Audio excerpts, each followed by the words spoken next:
кумадир, дай-ка мне такой план совпомнение, такой план совпомнение, точь-мочь, кумадир, вспомни мне, вишке кума, кумадир. Здравствуйте, дорогие друзья! Шум братада, кельгама ялгат. Сегодня мы со сказочным героем Куйгарышем и с вами продолжаем путешествие по лесу, а также познакомимся с новыми словами и выражениями на макшанском языке. Куйгарыш подготовил для нас новые слова и интересный рассказ про дары леса. Друзья, послушайте стихотворение, которое я подготовил, и угадаем, о чем мы сегодня с вами будем говорить. Только я в кусты пошла, подосиновик нашла, 2 лисички, боровик и зеленый маховик.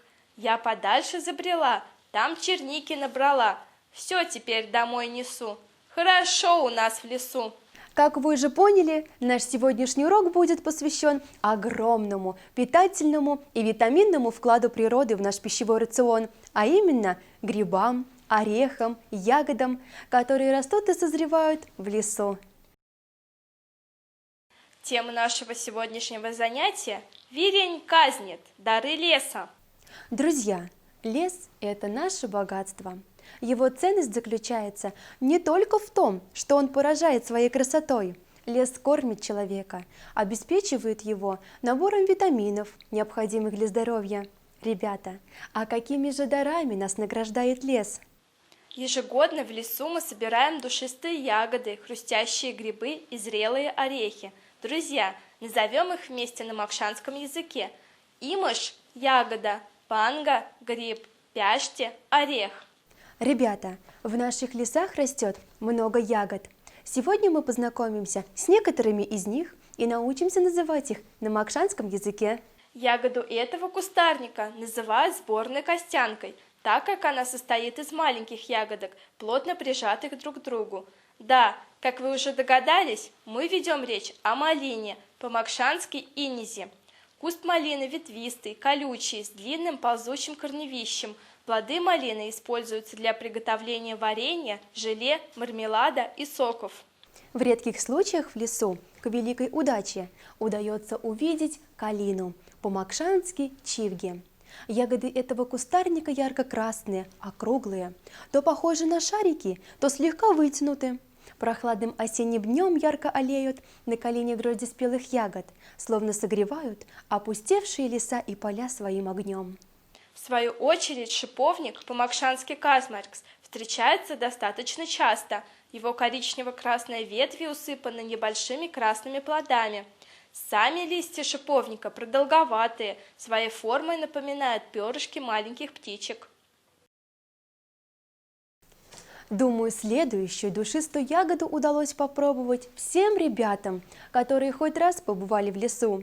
Сочные, черные, с сизым оттенком, ягоды кустарника ежевики не больше горошины.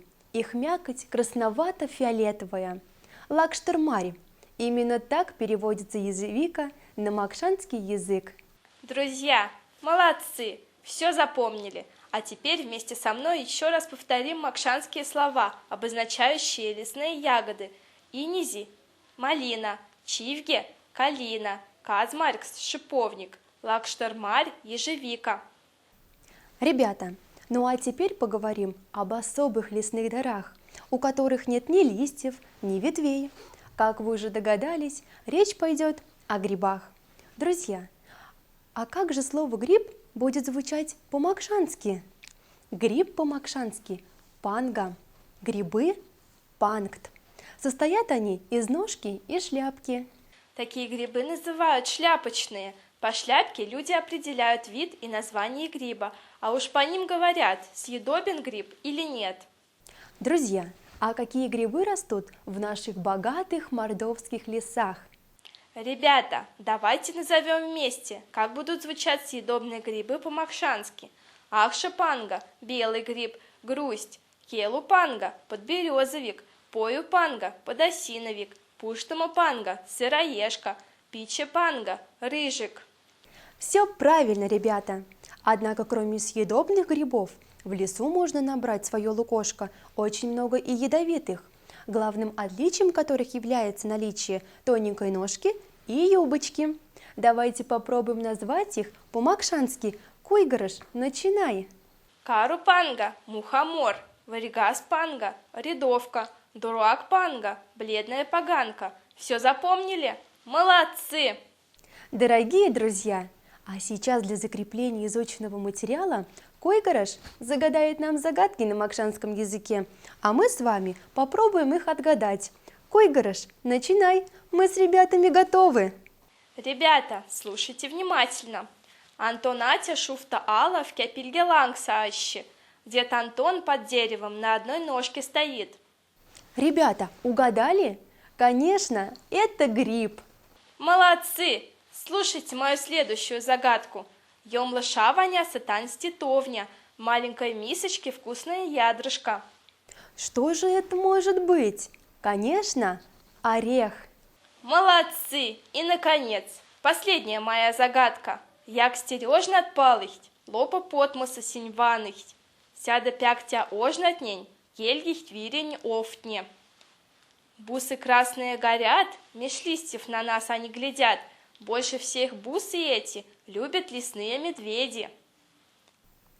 Куйгарыш, мы с ребятами уже догадались.